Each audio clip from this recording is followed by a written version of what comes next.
দেখুন বন্ধুরা, এখানে গাড়ি 1 মিনিটও থেমে থাকে না, পুরো সবসময় যেতে আসে। আর আমার এই যে ছেলের স্কুলের গেট, ওদের স্কুল বাসে যাই আসে তাই নাহলে 1 সেকেন্ড, মানে এটা চৌমাথার রাস্তা তো, ওই দিক থেকে আসে, এদিক থেকে যায়, এদিক থেকে আসে, এদিক থেকে আসে, এরকম। কীরকম পজিশনে স্কুলে দেখতে, মানে সিকিউরিটি আছে ওদের স্কুলে, বাচ্চারা আসবে না কেউ গেটের সামনে দিয়ে। এখানে নাহলে রাস্তা ধারে স্কুল, সব ছোটো ছোটো বাচ্চা, কী সমস্যা বুঝতে পারছেন?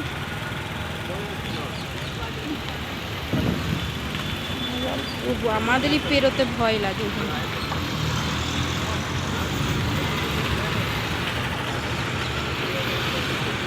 দেখুন সব সময় গাড়ি হচ্ছে, সব সময় 1 মিনিট আলাদা।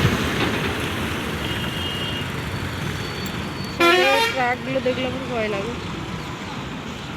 প্রচুর ভয় লাগে। আর ওই দোকানে একটা কিসের দোকান আছে, এটা এখন একরকম বিক্রি হয়, আর সন্ধ্যের দিকে আরেক রকম বিক্রি।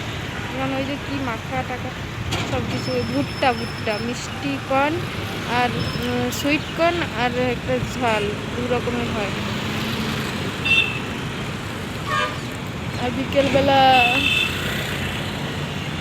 মশলা পুরি আর এগুলো বিক্রি হয়। দেখে যান বন্ধুরা, 1 মিনিট এখানে গাড়ি থামে না,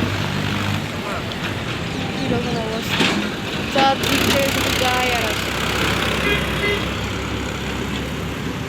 এই রাস্তাটা পারাপার করাই খুব প্রবলেম।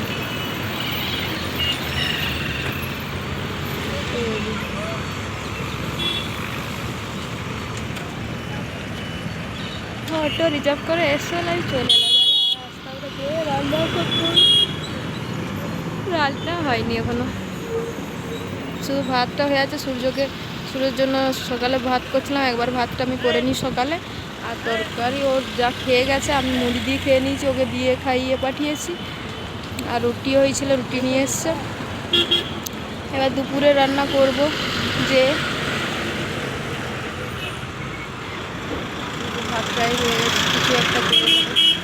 হ্যাঁ, দুজনে খাবো তো। আর আমার সূর্যের জন্য তখন এলে গরম গরম করা হবে, ডাল সেদ্ধ, ডিম সেদ্ধ গরম গরম করে দিই। ও আবার সব সবজি খেতে জানে, তার সবজি থাকে খাই না খেলে আমরা এমনিতে ডাল সিদ্ধ, ডিম সিদ্ধ করে দিই। ও বাচ্চা আবার সব কিছু খেতে চায় না, এত বর। দেখেছেন বন্ধুরা, মানুষ পারাপার করে কীরকম ভাবে, অনেক প্রবলেম। বাবা ওই দিক থেকে এবার এদিক চলে এসেছি, আর আমি আমার ছেলের স্কুলে যাবো না বাবা, প্রচুর প্রবলেম। আমার ছেলের টিফিনও তো এখন বাকি আছে, 8:30 টিফিন হয়। ওকে বন্ধুরা, আজকে ভিডিওটা এখান পর্যন্ত। ভালো লাগলে লাইক, কমেন্ট, শেয়ার করবেন, আর এইভাবে আমার পাশে থাকবেন।